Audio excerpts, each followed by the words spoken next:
Instructions बहुत clear होने चाहिए कि जो मीडिया के साथी जिनके पास पासेस हैं वो परिसर में अलाउड है। केवल ये आपने मतदान के लिए बोले ना, तो लेकिन मतदान कक्ष के अंदर केवल अलाउड नहीं होता, बाकी सब जगह लाइनें जहाँ लगी है ये सारा कवर कर सकते हैं। एक जानकारी ये चाह रहा था कि सीसी ने उस दिन प्रेस कॉन्फ्रेंस में कहा था कि जो पत्रकार हैं जो अलग अलग जगह ड्यूटी पर रहते हैं उनको पोस्टल बैलेट की सुविधा दी जाएगी। ये सीसी ने उस दिन ओके भी किया था। ये एग्जिट पोल और ओपिनियन पोल की बात जो आप कर रहे थे उसको जरा क्लियरिफाई करिए कि 2 घंटे वाला जो आप बता रहे थे वो क्या चीज़ है।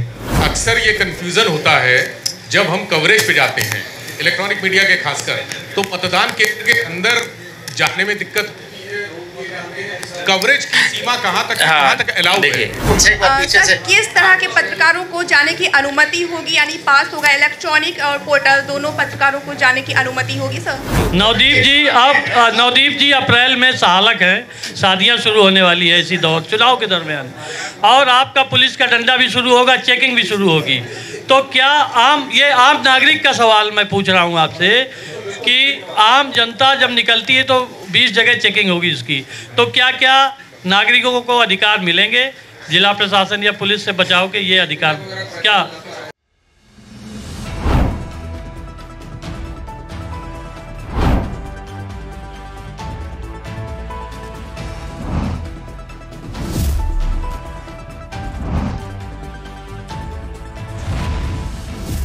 NTV निष्पक्ष, सत्यता की कसौटी। साथियों को बहुत बहुत नमस्कार, स्वागत इस वर्कशॉप में। और जैसा कि अनुज ने बताया कि इस वर्कशॉप का उद्देश्य ये है कि जो निर्वाचन से जुड़े हुए मीडिया और मीडिया जब निर्वाचन को कवर करे उससे संबंधित महत्वपूर्ण कानून, नियम, भारत निर्वाचन आयोग के दिशा निर्देश क्या हैं उन पे एक बार चर्चा करके और उसके संबंध में यदि कोई किसी की पृच्छा या शंका हो तो उसका समाधान करने के लिए हमने ये वर्कशॉप का आयोजन किया है। तो मैं रिक्वेस्ट करूंगा कि इसको अगर हम PPT लगा दें। भारत निर्वाचन आयोग ने एक दिशा निर्देशों का संग्रह बनाया है जिसमें राजनीतिक दलों को, शासकीय सेवकों को और निर्वाचन प्रक्रिया में जो अन्य सहभागी हैं उनका आचरण, अपेक्षित आचरण क्या हो वो बताता है, क्या नहीं करना है इसके बारे में बताता है। और ये जब बना था मॉडल कोड ऑफ कंडक्ट सभी राजनीतिक दलों की सर्वसम्मति से इसको निर्धारित किया गया था। निर्वाचन जैसे ही इसकी घोषणा हुई है उत्तर प्रदेश में सभी मान्यता प्राप्त राजनीतिक दलों की बैठक करके इसके बारे में सबको बता दिया गया है। नेक्स्ट, एक जो महत्वपूर्ण बिंदु है वो है प्री सर्टिफिकेशन का, कि जितने राजनीतिक विज्ञापन हैं इलेक्ट्रॉनिक मीडियम से जाने वाले, और इलेक्ट्रॉनिक मीडियम से जाने वाले कौन से हैं, वो टीवी या केबल पे चैनल्स पे जो विज्ञापन होते हैं, बल्क SMS या वॉइस मैसेजेस होते हैं, ई-पेपर में अगर कोई विज्ञापन है, ऑडियो विजुअल डिस्प्ले है सार्वजनिक जगह पे, इंटरनेट या सोशल मीडिया वेबसाइट पे कुछ है, सिनेमा हॉल्स या रेडियो चैनल्स में, ये सब इलेक्ट्रॉनिक मीडिया के अंतर्गत कवर होते हैं। और इनमें जो भी एडवर्टीज़मेंट जाएंगी, चाहे वो पॉलिटिकल पार्टीज़ या कैंडिडेट्स या अन्य किसी की तरफ से हो, तो वो सर्टिफिकेशन कमिटीज़ हैं नेक्स्ट, जिसमें इनको सर्टिफाई करने का प्रावधान है। ज़िला लेवल पे समिति है और राज्य स्तर पे है, और उसके लिए कम से कम 3 दिन पहले उनको देना है, इसका मसौदा देना है, जिससे एक समिति को पर्याप्त समय मिल जाए और समिति फिर अधिकतम 2 दिन 24-48 घंटे में उस पर सर्टिफाई करके देती है कि किसी तरह का जो दिशा निर्देशों का उल्लंघन नहीं हो रहा, डूज एंड डोंट्स का। और इसमें ये जो फॉर्म दिए गए हैं हमने, इसमें एनेक्सचर A और एनेक्सचर B, जिसमें आप एनेक्सचर A में राजनीतिक पार्टियां अपना वो देंगी एप्लीकेशन, है ना। और उसके बाद ये एक हायरार्की इसमें दिखाया। सबसे पहले ज़िला स्तर पे एक जो MCMC MC मतलब media certification and monitoring committee, और उसके बाद राज्य स्तर पे स्टेट लेवल मॉनिटरिंग कमेटी है। उसमें दो हैं, एक अपीलेट कमेटी है जो मुख्य निर्वाचन अधिकारी की अध्यक्षता में होती है, और एक स्टेट लेवल कमेटी है जो एडिशनल CEO की अध्यक्षता में है। ज़िला लेवल पे जो अगर कोई निर्णय से क्षुब्ध है तो उसकी अपील के लिए स्टेट लेवल कमेटी के सामने आ सकता है। दोनों तरह के निर्णयों के विरुद्ध सर्टिफाई अगर नहीं कर रहे, वो अगर सही नहीं लगता निर्णय, तो आ सकते हैं। और फिर स्टेट लेवल की कमेटी के बाद ये ECI को जाता है। नेक्स्ट,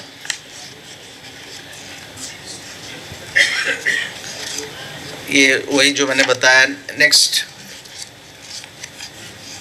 अच्छा इसमें पीछे चलिएगा, इसमें पेड न्यूज़ की बात है। पेड न्यूज़ का अलग से नहीं है, सीधा इसी पे आया पेड न्यूज़। अलग भी है सर, अलग प्रेजेंटेशंस के बाद। तो पेड न्यूज़ और सर्टिफिकेशन में थोड़ा सा फ़र्क है। पेड न्यूज़ में अगर डिस्ट्रिक्ट लेवल की अपील स्टेट पे है और स्टेट से भी शुद्ध है तो राज्य ECI के पास जा सकते हैं, लेकिन सर्टिफिकेशन का स्टेट लेवल के बाद ECI पे जाने का नहीं, सीधा सुप्रीम कोर्ट में। थोड़ा फ़र्क है। पेड न्यूज़ में तो ECI तक जा सकती है अपील, लेकिन सर्टिफिकेशन में अगर स्टेट लेवल ने कोई निर्णय दिया उसके अगेंस्ट में सीधा सुप्रीम कोर्ट में जा सकते हैं। नेक्स्ट करिए, ये तो मैंने बता दिया। नेक्स्ट चलिए।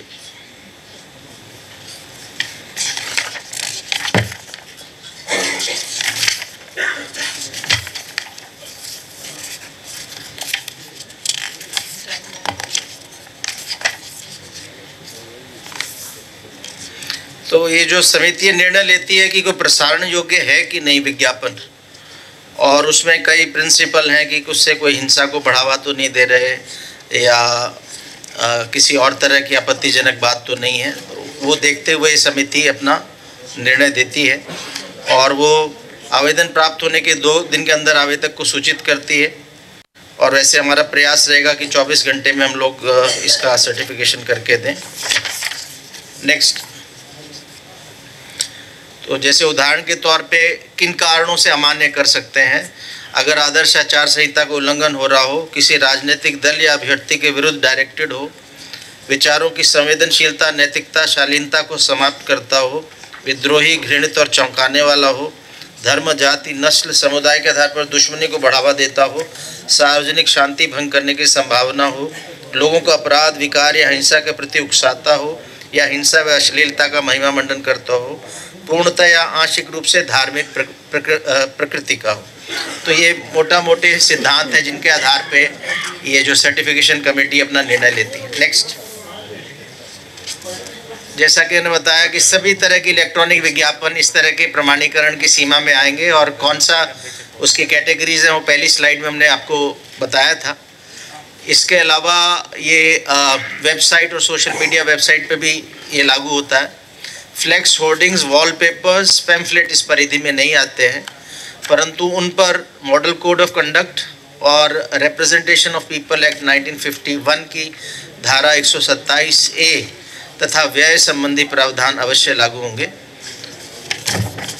अभी धारा 127A का भी आगे थोड़ा हम डिटेल में बताएंगे। नेक्स्ट,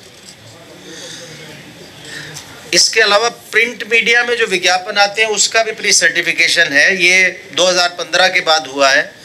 इसमें केवल 2 दिन महत्वपूर्ण हैं जिसके लिए सब प्री सर्टिफिकेशन है। अगर निर्वाचन का दिन और निर्वाचन से 1 दिन पहले का दिन, इन 2 दिनों में अगर कोई प्रिंट में भी एडवर्टीजमेंट आता है तो उसका प्री सर्टिफिकेशन कराया जाना अनिवार्य है।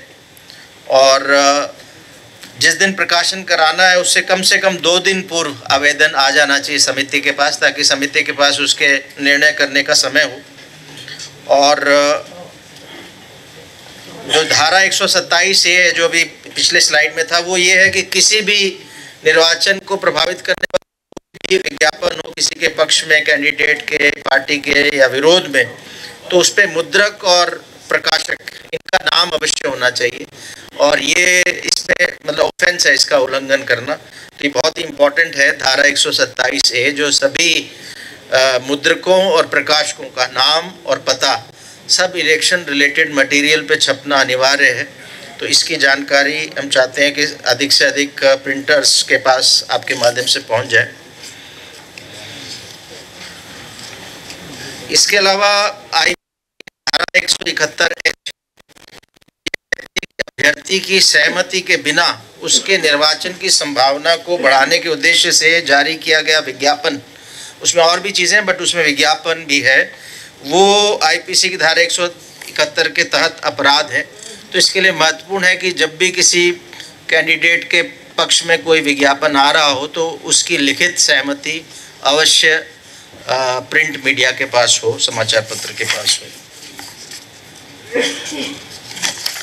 नेक्स्ट पेड न्यूज़, नेक्स्ट आइए। सो पेड न्यूज़ की जो डेफिनेशन है वो प्रेस काउंसिल ऑफ इंडिया की दी गई डेफिनेशन को ही भारत निर्वाचन आयोग लेता है। कोई भी समाचार या विश्लेषण किसी भी मीडिया, प्रिंट हो चाहे इलेक्ट्रॉनिक हो, में पैसों या अन्य किसी कीमत पर अगर छपता है तो उसको पेड न्यूज़ कहा जाता है। और नेक्स्ट, अब ये बहुत महत्वपूर्ण है कि पेड न्यूज़ कैसे किसी न्यूज़ को, आइटम को पेड न्यूज़ माना जाए। तो उसके लिए कोई वाटर टाइट कंपार्टमेंट नहीं है, लेकिन एक मोटे मोटे एग्जाम्पल्स या सिद्धांत पीसीआई द्वारा, भारत निर्वाचन आयोग द्वारा दिए गए हैं, जो स्लाइड पे हमने आपके लिए रखे हैं। विशेष समाचार पत्रों में एक ही पृष्ठ पर प्रतिस्पर्धी उम्मीदवारों की प्रशंसा करते हुए लेख दावा करते हैं कि एक के ही चुनाव जीतने की संभावना है। समाचार में कहा गया है कि एक उम्मीदवार को समाज के प्रत्येक वर्ग का समर्थन मिल रहा है और निर्वाचन क्षेत्र से चुनाव जीतेगा। किसी उम्मीदवार से जुड़ी छोटी छोटी घटनाओं को बढ़ा चढ़ा के बार बार कवरेज दिया जाना या विरोधियों खबरों को बिल्कुल भी कवर नहीं किया जाता है। ऐसे समाचार जिनमें बिना नाम लिए अभ्यर्थी का समर्थन किया गया हो। नेक्स्ट, अखबारों में समाचारों के आड़ में राजनीतिक विज्ञापनों का पर्यवेक्षण करने के लिए जिला स्तर पे जो media certification and monitoring committee, उसके दोनों हैं, सर्टिफिकेट भी करेगी और मॉनिटरिंग, तो ये उनका काम है। जिला लेवल पे जितने हर ज़िले में एक समिति ये बनी हुई है और वो सब इस पे ध्यान रखने का काम उनको दिया गया है। और उसमें कई एंगल से देखते हैं राजनीतिक विज्ञापनों को। व्यय का जो अनुवीक्षण है, यानी इलेक्शन एक्सपेंडिचर मॉनिटरिंग की दृष्टि से भी देखते हैं कि कितना ऐड किसका आ रहा है, और उसका एक रेट है जो सामान्य रेट है, उससे मल्टीप्लाई करके उसका खर्चा लिया जाता है उसके। और 95 लाख की इस समय लिमिट है उत्तर प्रदेश में। प्रत्येक लोकसभा क्षेत्र में एक कैंडिडेट लोकसभा में 95 लाख की सीमा तक ही व्यय कर सकता है। नेक्स्ट, पेड न्यूज़ अगर किसी को माना जाता है तो क्या एक्शन उस पर होता है।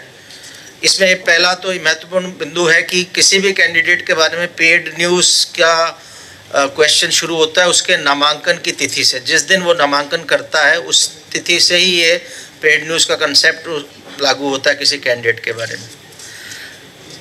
डिस्ट्रिक्ट, स्टेट, एमसीएमसी से संदिग्ध प्रकरण की सूचना प्राप्त होने पर रिटर्निंग ऑफिसर 96 घंटों के भीतर प्रत्याशी को नोटिस जारी करेंगे और बताएंगे क्यों न व्यय को प्रत्याशी के निर्वाचन व्यय में जोड़ा जाए। यानी यदि किसी को पेड न्यूज़ माना जाता है तो फिर कैलकुलेट किया जाएगा कि वो एडवर्टीजमेंट मानते हुए एडवर्टीजमेंट के रेट से उसका कॉस्ट कैलकुलेट करते हुए एक नोटिस कैंडिडेट को जाएगा कि ये खर्चा उसके क्यों ना उसके खर्चे में शामिल किया जाए, और उसको 48 घंटे का समय दिया जाएगा। जवाब प्राप्त होते ही डिस्ट्रिक्ट एमसीएमसी फिर इसमें निर्णय लेकर प्रत्याशी को सूचित करेगी। इस निर्णय से शुभ होने पर ये 48 घंटे में स्टेट लेवल एमसीएमसी के पास प्रत्याशी आ सकता है। स्टेट लेवल एमसीएमसी 96 घंटों में निर्णय लेगी और इसके निर्णय के विरुद्ध ईसीआई को अपील 48 घंटे में करना। ये एक स्ट्रक्चर बनाया हुआ है कि कैसे अगर आप निर्णय से क्षुब्ध हैं तो कहाँ जा सकते हैं, अपील का सिस्टम क्या है। नेक्स्ट, और वो डीआई, पीआर, डीएवीपी दरों के आधार पे वास्तविक या अनुमानित व्यय उम्मीदवार के चुनाव व्यय खाते में जोड़ दिया जाएगा यदि उसको पेड न्यूज़ माना जाता है, और उस उम्मीदवार का नाम सीओ वेबसाइट पे प्रदर्शित किया जाएगा किसने पेड न्यूज़ दी। प्रिंट एवं इलेक्ट्रॉनिक मीडिया का नाम पेड न्यूज़ आइटम के सभी विवरणों के साथ आयोग द्वारा पीसीआई और न्यूज़ ब्रॉडकास्टर्स एसोसिएशन को भेजा जाएगा। ये मीडिया के संदर्भ में पीसीआई या एनबीए को जाएगा, कैंडिडेट के संबंध में आरओ व्यय में उसका जोड़ कर देगा। नेक्स्ट, ये 127 का मैंने पहले ही बता दिया, ये क्या इसका प्रोविजंस क्या है। मुद्रक द्वारा 127 में कि घोषणा की प्रति जिला मजिस्ट्रेट को भेजना अनिवार्य है। कोई भी व्यक्ति अगर कोई पैम्फलेट पोस्टर का मुद्रण करेगा तो प्रकाशक की घोषणा उसके द्वारा हस्ताक्षरित 2 व्यक्तियों को जो जानते हो द्वारा सत्यापित ना हो, वो तब तक मुद्रक उसको मुद्रण नहीं करे जब तक उसके पास इस तरह की घोषणा ना आ जाए, और उसको डीएम को एक कॉपी भेजना अनिवार्य है।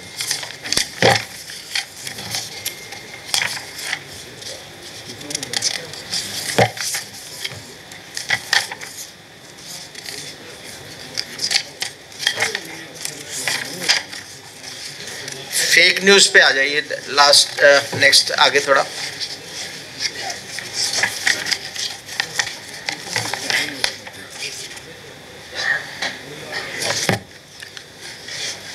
फेक न्यूज़ कोई झूठी या भ्रामक जानकारी है जिसे समाचार के रूप में प्रस्तुत किया जाता है कि समाचार है, एक्चुअल में बिल्कुल वो झूठ बात है। और चुनाव प्रक्रिया पर फेक न्यूज़ अविश्वास को बढ़ावा देने की क्षमता रखती है। कुछ मामलों में तो कानून व्यवस्था संबंधी समस्याएं भी पैदा हो जाती हैं। कुछ समय पहले चंदौली ज़िले में एक ट्विटर हैंडल से इस तरह का एक वीडियो दिया गया था कि किसी कैंडिडेट के यहाँ से उसके घर से मशीनें निकल के आ रही हैं, और जांच करने पे वो संज्ञान में आया, जो हमारी मीडिया टीम जो देख रही थी सोशल मीडिया को, और वो उसकी जांच पड़ताल की गई और पता लगा कि वो वीडियो 2019 के इलेक्शन के दौरान एक तहसीलदार जब गोडाउन से निकाल रहे थे उसका वीडियो इस तरह से प्रस्तुत किया जैसे आज कुछ हो रहा है। तो उसमें हमारा जो आईटी रूल्स हैं, उसमें जो इंटरमीडियरीज हैं, जिसमें ये जितने सोशल मीडिया के ट्विटर, फेसबुक, इंस्टाग्राम, इनके लिए कुछ नियम हैं। उन नियमों के तहत ट्विटर को उस हैंडल के उस पर्टिकुलर पोस्ट को टेक डाउन करने के लिए लिखा गया और उसको ब्लैक लिस्ट करने के लिए लिखा गया अकाउंट को, जो ब्लैक लिस्ट हुआ। और चूंकि उसमें एक अपराध भी बन रहा था, जनता को भड़काने का कार्य किया जा रहा था, तो उसमें आईपीसी की सुसंगत धाराओं में एफआईआर भी की गई। तो ये फेक न्यूज़ के संबंध में सभी ज़िलों को ये बताया गया कि वो ध्यान रखेंगे कि इस तरह की कोई भी न्यूज़ है तो स्टेट लेवल पे हमारे नोडल ऑफिसर हैं जो इस तरह का इंफॉर्मेशन अगर आती है तो सोशल मीडिया हैंडल्स और हमारे इंटरमीडिएट से संपर्क करके उसको टेक डाउन कराएंगे। बाकी एफआईआर वगैरह की कार्रवाई अगर कोई कानून का उल्लंघन है तो ज़िला स्तर पे उसको भी देखा जाएगा। और ये कहा गया कि जब भी कोई न्यूज़ फेक न्यूज़ आती है तो ज़िला स्तर पे मॉनिटरिंग के बाद उसकी सत्यता को जानना और फिर उसको प्रचार प्रसार करना कि फैक्ट्स क्या हैं, और जिसने फेक न्यूज़ फैलाई उसके खिलाफ जो सुसंगत धाराओं में अगर कोई कार्रवाई बनती है तो कार्रवाई करना। ये प्रोबेबल फेक नैरेटिव्स का एक स्लाइड है, उसमें आप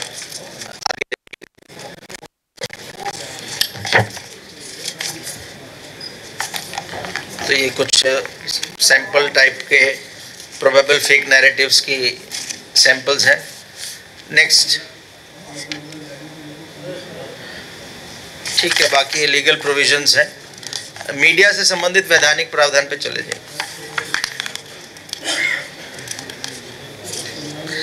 हाँ, एक ये जो साइलेंस पीरियड होता है इम्पॉर्टेंट है, एक एग्जिट पोल के लिए, एक ओपिनियन पोल के लिए। सो जो रिप्रेजेंटेशन ऑफ पीपल एक्ट 1951 में धारा 126(1) भी है जो ये कहती है कि निर्वाचन क्षेत्र में मतदान समाप्ति के 48 घंटे पूर्व की अवधि में निर्वाचन संबंधी कोई भी प्रचार सामग्री को किसी भी सिनेमा, टेलीविजन, अन्य किसी विधि से प्रसारित किया जाना प्रतिबंधित है, वो साइलेंस पीरियड। इस अवधि में ओपिनियन पोल भी प्रतिबंधित है। तो यानी हमारे जैसे 7 चरण होंगे, 7 चरणों में जैसे 27 तारीख को अगर चुनाव है तो 5 बजे समाप्त होता है, तो 26 और 25 तारीख को 5 बजे शाम 5 से 27 की शाम 5 बजे। तो ये हर फेज़ में होगा, 7 फेज़ है तो 7 फेज़ों में उस दौरान ओपिनियन पोल पूरी तरह से प्रतिबंधित होते हैं और किसी भी तरह की प्रेडिक्शन करना वो सब प्रतिबंधित होता है। और जहाँ तक एग्जिट पोल का सवाल है, एग्जिट पोल जो राज्य में प्रथम चरण का मतदान होगा जिस दिन, उससे लेके अंतिम चरण का जो मतदान के समाप्ति का समय होता है, अगर 6 बजे है तो उसके आधा घंटे बाद यानी 6:30, तो वो एग्जिट पोल का तो बैन लंबा है, लेकिन ओपिनियन पोल्स का छोटी छोटी बीच में 2-2 दिन के लिए फेज वाइज है। नेक्स्ट,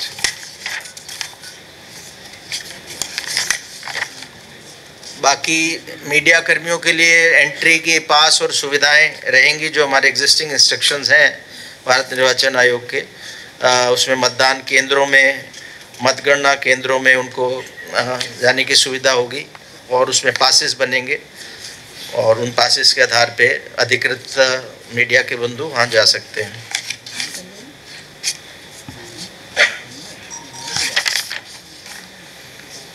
काउंटिंग वाले दिन नेक्स्ट कर दीजिए। काउंटिंग वाले दिन प्रत्येक मतगणना केंद्र में मीडिया का एक केंद्र स्थापित किया जाएगा और वहाँ एक अधिकारी को नियुक्त किया जाएगा। मीडिया कक्ष में मोबाइल फ़ोन को सुरक्षित रखने के लिए व्यवस्था की जाएंगी और क्योंकि अंदर मतगणना में वो जब उनको एक बार बीच बीच में ले जाने की व्यवस्था है, गाइडेड टूर्स अंदर, तो लेकिन वहाँ अंदर मोबाइल नहीं होंगे, इसलिए वहाँ उनको वो रख सकते हैं। बाकी वहाँ इंटरनेट वगैरह की सुविधा रहेगी जिससे वो कम्युनिकेट कर सके फास्ट। इंस्ट्रक्शंस बहुत क्लियर होने चाहिए कि जो मीडिया के साथी जिनके पास पासेस हैं वो परिसर में अलाउड हैं। केवल ये आपने मतदान के लिए बोले ना, तो लेकिन मतदान कक्ष के अंदर केवल अलाउड नहीं होता, बाकी सब जगह लाइनें जहाँ लगी है ये सारा कवर कर सकते हैं।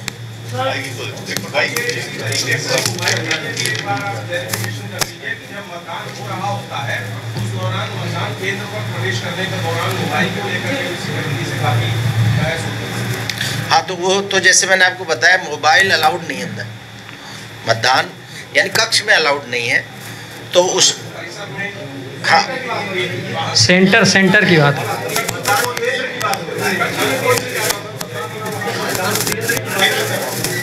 परिसर में लेके जा सकते हैं, बट यही है कि जो मतदाता जा रहा है वहाँ पे वो अंदर लेके नहीं जा पाएगा, तो उसको रखने की व्यवस्था वहाँ पे नहीं होती। जैसे एक परिवार में अगर कई लोग हैं एक साथ जा रहे हैं तो वो एक दूसरे को हाथ थमा करके जा सकते हैं। लेकिन अभी मीडिया कर्मी के लिए अभी जो इनका प्रश्न है वो जनरल मतदान करने के सर एक सवाल इधर से क्लियर कर दें। ये आप ये भी महत्वपूर्ण सवाल है, तो इसके लिए हाँ होता है, ठीक है। तो मतदान कक्ष के अंदर अलाउड नहीं है। अगर सर एक सवाल हमारा टीम के रूप में है तो आप किसी को फिर हैंड ओवर करके अंदर जा सकते हैं। एक सवाल हमारा, मैं राजीव हूँ टाइम्स ऑफ इंडिया से। एक जानकारी ये चाह रहा था कि सीसी ने उस दिन प्रेस कॉन्फ्रेंस में कहा था कि जो पत्रकार हैं जो अलग अलग जगह ड्यूटी पर रहते हैं उनको पोस्टल बैलेट की सुविधा दी जाएगी। ये सीसी ने उस दिन ओके भी किया था। किस दिन की बात कर रहे हैं?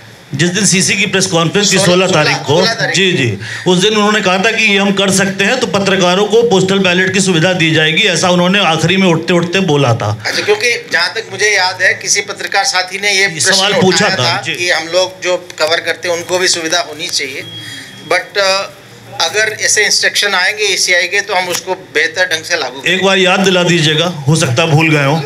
सर एक जो आप अभी बता रहे थे एग्जिट पोल और ओपिनियन पोल, एक मिनट, ये जिस हिसाब से ट्रेंड अभी चल रहा है कि टू मेक इलेक्शन इंक्लूसिव, मतलब ज़्यादा से ज़्यादा लोग अपना मतदान कर सकें, उसी क्रम में आप देखेंगे जब कोविड आया था तो बहुत ही एक रेवोल्यूशनरी चीज़ आई थी कि होम वोटिंग की जो सुविधा थी, जो अब 85+ और जो 40% या उससे अधिक विकलांगताग्रस्त व्यक्ति, उनको एक ऑप्शन घर से वोटिंग का मिला है।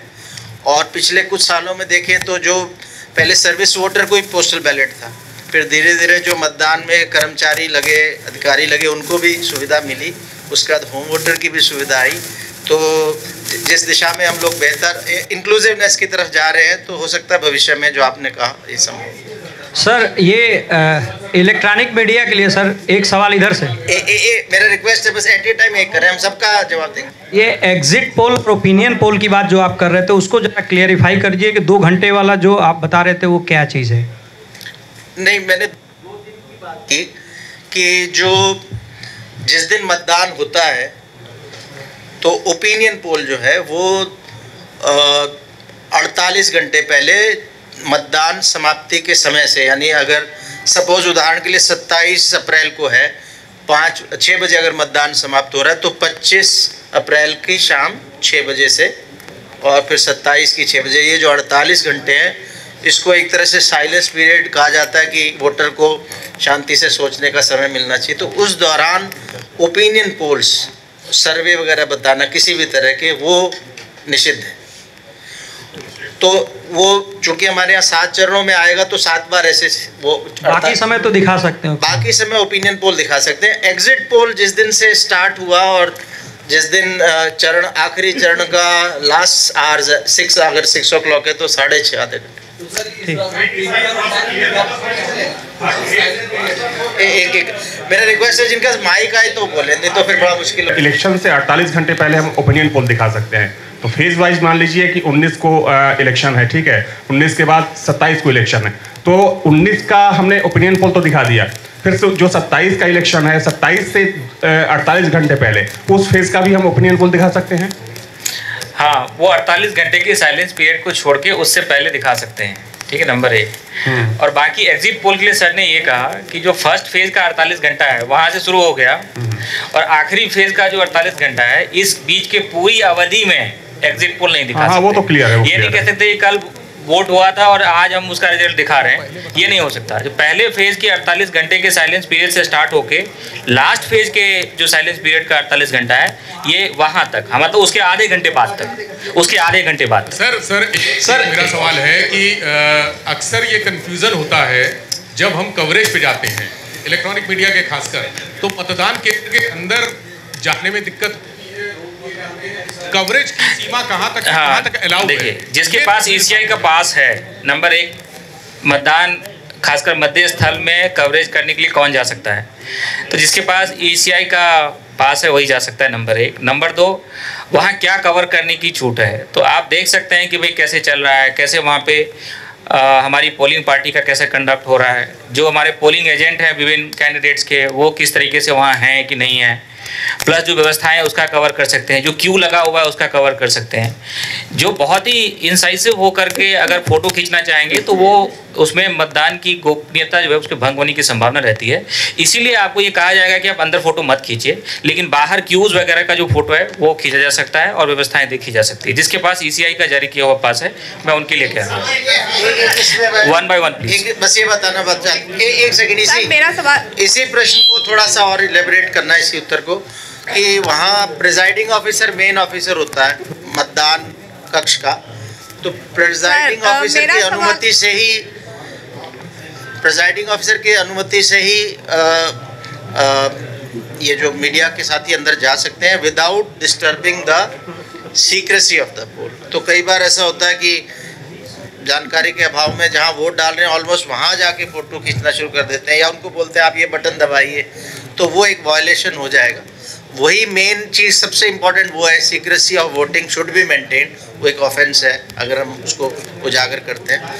उसके अलावा आपको अंदर भी जाया जा सकता है, सभी को राइट नहीं है, लेकिन गाइडेड टूर हो सकते हैं with the permission of the presiding officer. Sir आपने एग्जिट पोल और ओपिनियन पोल के बारे में बता दिया, एक ऑनलाइन सर्वे भी चलते हैं जो तमाम मीडिया ऑर्गेनाइजेशंस और इंडिपेंडेंट लोग भी, यूट्यूब चैनल्स भी, वो उस ऑनलाइन सर्वे को लगातार कराते रहते हैं। उसमें इसी तरह के सवाल होते हैं जैसे ओपिनियन पोल और एग्जिट पोल। देखिए ये जितने भी ऑनलाइन प्लेटफॉर्म्स हैं उसमें आप कराइए जो भी सर्वे कराना, केवल जो पीरियड है साइलेंस पीरियड, उसमें आपको रिजल्ट्स नहीं बताने कि ये सर्वे का ये नतीजा आया है।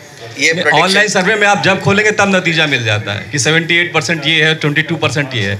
जो आपका ओपिनियन पोल और एग्जिट पोल का जो भी गाइडलाइंस है उसमें तो ये कवर होता है या नहीं होता, ये जानना चाह रहे थे। जितने भी आपके ये हैं ऑनलाइन मीडिया, ये भी इलेक्ट्रॉनिक मीडिया के अंतर्गत ही आते हैं, तो कवर होते हैं, इन प्रिंसिपल ये कवर होते हैं। अगर इसकी कोई शिकायत करे तो उस पर भी कार्रवाई हो सकती है। सर क्या इलेक्ट्रॉनिक और पोर्टल, सर मेरा सवाल है सर, किस तरह के पत्रकारों को जाने की अनुमति होगी, यानी पास होगा इलेक्ट्रॉनिक और पोर्टल दोनों पत्रकारों को जाने की अनुमति होगी सर? आई थिंक आपको पता है? आप बताइए। बिल्कुल, इसमें जो प्राधिकृत पत्रकार, मतलब जिनको प्राधिकार पत्र जारी होगा, उनको अनुमति होती है पोलिंग सेंटर के अंदर जाने की और आपका काउंटिंग सेंटर के अंदर जाने की। नवदीप जी, मेरा एक सवाल ये है कि अब सालक है, अप्रैल में शुरू होने वाली है। नवदीप जी, माननीय डायरेक्टर साहब, एक सवाल मेरा है। एक सेकंड रुक जाएंगे थोड़ा। नहीं, इन्होंने एक इम्पोर्टेंट डायरेक्टर साहब, एक सवाल मेरा नवदीप जी से। क्वेश्चन को क्लियर कर। इन्होंने एक इम्पोर्टेंट क्वेश्चन पूछा है। तो आपका क्वेश्चन था कि प्रिंट और इलेक्ट्रॉनिक दोनों को होगा कि नहीं, तो दोनों के लिए डिजिटल में क्या, प्रिंट में डिजिटल अमर.com की बात कर रहे हैं, जो कई पोर्टल्स बने उनको अभी तक तो अनुमति नहीं है। नवदीप जी, एक सवाल ये है, बेसिकली मान्यता होना जरूरी है। हाँ, बेसिकली जो सूची जाती है, रिक्वायरमेंट है कि मान्यता होना चाहिए, उन्हीं को किसी स्तर की हो, उसके बाद फिर आप क्या, सो बेसिक एलिजिबिलिटी है मान्यता का, उसके बाद आप भेजते हैं, लिस्ट भेजते हैं, फिर लिस्ट जाती है ECI, फिर वो अप्रूव होके आती है, फिर उसका जारी होता है। नवदीप जी अप्रैल में सालक है, शादियां शुरू होने वाली है इसी दौर चुनाव के दरमियान, और आपका पुलिस का डंडा भी शुरू होगा, चेकिंग भी शुरू होगी। तो क्या ये आम नागरिक का सवाल मैं पूछ रहा हूं आपसे कि आम जनता जब निकलती है तो 20 जगह चेकिंग होगी इसकी, तो क्या क्या नागरिकों को अधिकार मिलेंगे जिला प्रशासन या पुलिस से बचाव के, ये अधिकार क्या? ठीक है। देखिए, इसमें बाकी सारे काम चलते रहेंगे, केवल ये देखना है कि अगर आपके पास वैल्यूएबल्स हैं, बड़ी मात्रा में कैश है, ज्वेलरी है, तो जब हमारे यहाँ मोबाइल स्क्वाड्स रहेंगी, जिनको हम फ्लाइंग स्क्वाड्स बोलते हैं, और सी विजिल ऐप भी हमने पूरे जनता को इस समय मोबाइल पे अवेलेबल है, iOS पे भी है और एंड्रॉयड पे भी है, जिसमें हर व्यक्ति अगर उसे लग रहा है कि कुछ यहाँ कैश बटने के लिए जा रहा है या सोना बटने के लिए जा रहा है, तो वीडियो और फोटो खींच के वो शिकायत करता है, हमारी फ्लाइंग स्क्वाड फिर उसमें जाती है। अगर वहाँ मिलता कैश या वैल्यूएबल या शराब फॉर एग्जांपल, तो अगर डॉक्यूमेंट्स हैं जो प्रूव करते हैं कि वो ऑथेंटिक सोर्स से ऑथेंटिक काम के लिए जा रहा है, वो निर्वाचन में बटने के लिए नहीं जा रहा है, तो उनको छोड़ दिया जाता है। उदाहरण के लिए अभी जैसे कल 1.5 करोड़ रुपया बागपत में पकड़ा है, सीज किया गया है, जिनसे सीज किया गया कैश में था। उन्होंने बताया कि उन्होंने कोई ज़मीन बेची है, उनसे पैसा लेके उनको रसीद दे दी गई और अब वो इन्फॉर्मेशन इनकम टैक्स डिपार्टमेंट को दी गई है। इनकम टैक्स डिपार्टमेंट पूछताछ करेगा कहाँ से पैसा आया, सोर्स क्या था, फिर ये नियम से जारी। सर एक सवाल और ले लीजिए। सर एक सवाल इधर से, सर एक सवाल इधर से, एक सवाल सर, अरे अंतिम, हेलो, महत्वपूर्ण है, पहले बैठ जाए, ये महत्वपूर्ण है सर एक सवाल महत्वपूर्ण है, ऐसे किसी को जवाब नहीं दिया सकता है ना। एक सवाल महत्वपूर्ण है सर, एक सवाल महत्वपूर्ण है सर, सवाल ये है, निर्वाचन आयोग सर निर्वाचन आयोग हर बार ये दावा करता है कि हम मत प्रतिशत बढ़ाने का प्रयास करेंगे, लेकिन हालात ये होते हैं 9 दिन चले 2.5 कोस। तो क्या इस बार आप लक्ष्य तय कर रहे हैं, कितने प्रतिशत तक मतदान आप करा सकते हैं, इस बार आपको उम्मीद लग रही है? देखिए, पहली बात तो हमारा कोई लक्ष्य नहीं है कि इतना प्रतिशत होना चाहिए। लक्ष्य एक ज़रूर है कि जो पूरे देश का औसत है उससे उत्तर प्रदेश बेहतर स्थिति में रहे। पिछले लोकसभा चुनाव में 67% मतदान प्रतिशत था पूरे देश का, 67%। उत्तर प्रदेश का लगभग 60% था, 59 पॉइंट कुछ, तो हम 7% नीचे थे। उसका एक कारण तो ये भी है कि उत्तर प्रदेश और बिहार का भी बहुत नीचे। ये ऐसे राज्य हैं जहाँ से बड़ी संख्या में लोग नौकरी के सिलसिले में दूसरी जगह जाते हैं, उत्तर मुंबई, दिल्ली, पंजाब आदि, और उनके नाम उनके वोटर लिस्ट में रहते हैं, तो वो एक्चुअल में उस दिन अवेलेबल भी नहीं होते। तो इस वजह से भी हमारे यहाँ का यूपी बिहार का वोटिंग परसेंटेज कम रहता है। इस बार हमने प्रयास किया है कि जो लोग मृत हैं, जो चले गए हैं, उनके नाम वोटर लिस्ट में ना रहें और कोशिश के वोटर लिस्ट शुद्ध हो। उसके अलावा हमने प्रयास किया कि जिस दिन इलेक्शन होगा उस दिन एक छुट्टी डिक्लेरेशन होती है, उसको स्ट्रिक्टली इन्फोर्स कराना, खासकर प्राइवेट सेक्टर के प्रतिष्ठानों में, कि वो मजबूर ना करें कि लोग उस दिन आएँ, ताकि उनके जो मज़दूरों को टाइम मिले अपना वोट डालने का। इसके अलावा हम स्वीप की गतिविधियां भी कर रहे हैं, जिसको systematic voter awareness educational electoral participation बोलते हैं, उसमें भी ये कर रहे हैं कि सब लोग वोट डालने जाएं। 5 दिन पहले हम प्रयास करेंगे वोटर इन्फॉर्मेशन स्लिप BLO द्वारा वोटर के घर पे पहुंचा दी जाए, जिससे उसे पता लग जाए उसका नाम वोटर लिस्ट में है, उसका पोलिंग स्टेशन कौन सा है। इसके अलावा हमने एक वहाँ बुकलेट भी भिजवाएंगे, बहुत अच्छी बुकलेट बनी है मतदाता के लिए, 10 पेज की, हमारे वेबसाइट पे अवेलेबल है, आप लोग उसको देख सकते हैं, जिसमें सारी महत्वपूर्ण जानकारी जो किसी भी मतदाता को होनी चाहिए, पूरी प्रक्रिया वो सारी उसको बताई गई है। कोशिश की गई है कि होम वोटिंग की बात हमने पहले भी की, इसके अलावा अगर कोई विकलांग या वृद्ध जन उस दिन आता है तो उनको हम लाइन तोड़ के तीसरी लाइन के माध्यम से भी उनको वोटिंग दिलाएंगे। और ये सारी कोशिश है, अगर कोई विकलांग उस दिन आता है तो उसके लिए सक्षम ऐप है हमारी, जिसमें वो पहले से रिक्वेस्ट कर सकता है DO को कि मेरे को इस दिन वोटिंग के लिए वहाँ मुझे व्हील चेयर चाहिए और ट्रांसपोर्टेशन की सुविधा चाहिए घर से, वो भी ज़िला निर्वाचन अधिकारी उपलब्ध कराएगा। तो ये सारे प्रयास हम इसलिए कर रहे हैं कि हम कोशिश करें कि उत्तर प्रदेश भी इलेक्शन में परसेंटेज टर्म्स में देश के औसत से ऊपर रहे। सर जी एक सवाल ये है, सर जी, अरे सर जी एक आप इनको बोले नहीं एक ये नियम रखें जिसके हाथ में जिसके। सर जी मेरा नाम अजय कुमार वर्मा है। सर जी आज के दौर में लगभग अधिकांश लोगों के पत्रकार नॉमिनेशन के लिए हमारे सभी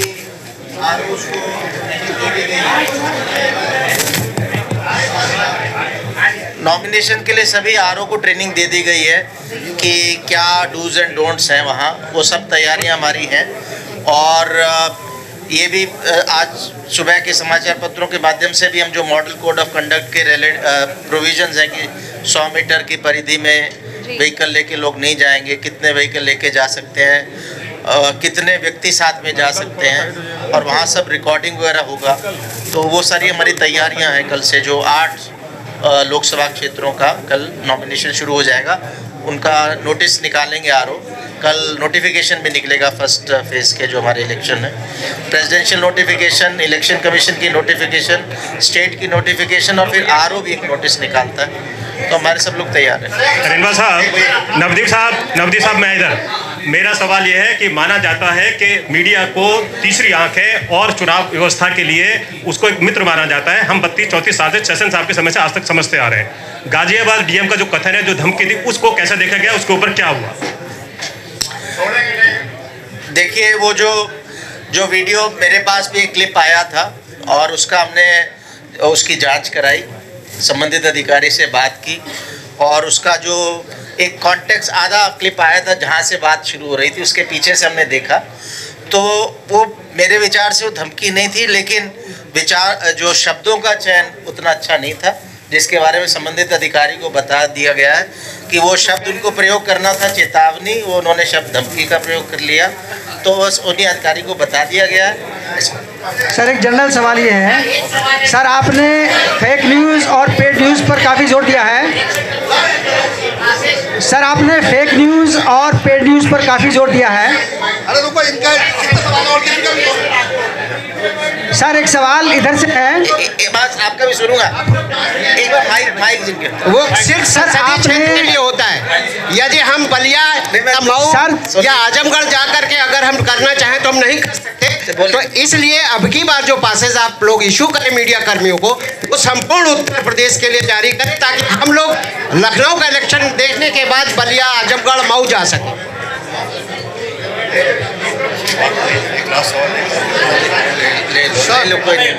last question. Hello last question.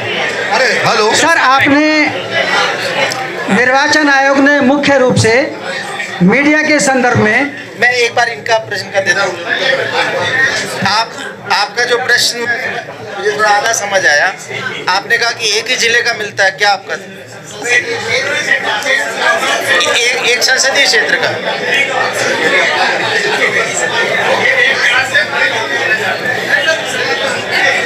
आप पूरे यूपी का जा रहे हैं, पूरे यूपी का जा रहे हैं। कल आपने नोट कर लिया, पता कर इसलिए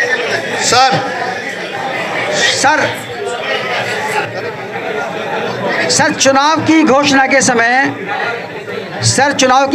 के समय मुख्य निर्वाचन आयुक्त ने पेड न्यूज़ और आपकी ये फेक न्यूज़ पर काफ़ी जोर दिया है, आपका भी उसके ऊपर काफ़ी जोर है। तो आपके पास कोई ऐसा डाटा तो होगा ज़रूर कि जिसमें कि पेड न्यूज़ वालों के विरुद्ध कार्रवाई हुई हो। जैसे कुछ चैनलों के ऊपर थालियां चलती हैं, जैसे कि कोई राजनेता उस पर बैठा दिया गया चैनल पर और एक रिपोर्टर और एंकर बैठ गए और वो उसको बोलते हुए चुनावी थाली। इसको आप किस रूप में देखेंगे? ये पेड न्यूज़ है या क्या है? देखिए, पेड न्यूज़ का बहुत ही टिकलिश सब्जेक्ट है, क्योंकि ये एक तरफ फ्रीडम ऑफ एक्सप्रेशन की बात है और दूसरी तरफ इलेक्शन को इन्फ्लुएंस करने की बात है। तो इसके लिए समिति बनाई गई है जिसमें कई तरह के लोग हैं, उसमें निर्वाचन से जुड़े लोग भी हैं, उसमें मीडिया से जुड़े लोग भी हैं। वो समिति पर्टिकुलर इंस्टांस पे निर्णय लेगी और फिर अगर उससे शुभ है तो आप आगे जा सकते हैं। इस समय मेरे पास डेटा नहीं है कि कितना पूर्व में कितने इंस्टांसेस में पेड न्यूज़ पे क्या कार्रवाई हुई, वो डेटा नहीं है मेरे। सर, लोकतंत्र में वोट डालना सभी का अधिकार है और इसको लेकर चुनाव आयोग प्रेरित करता है। यहीं पर अगर देखा जाए, जैसे मीडिया कर्मियों की बात करें, उत्तर प्रदेश के तमाम जनपदों से राजधानी में काम कर रहे हैं और राजधानी के लोग बाहर जाते हैं, वो अपना वोट कैसे डाल पाएंगे?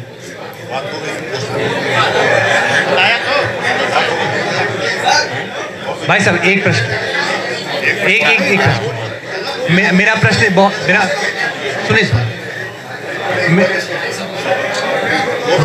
साधारण सा प्रश्न है।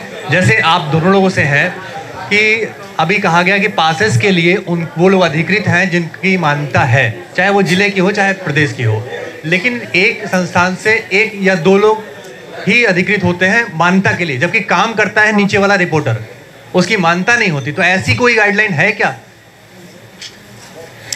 कि बिना मान्यता प्राप्त लोगों को भी? आपके हाथ में है।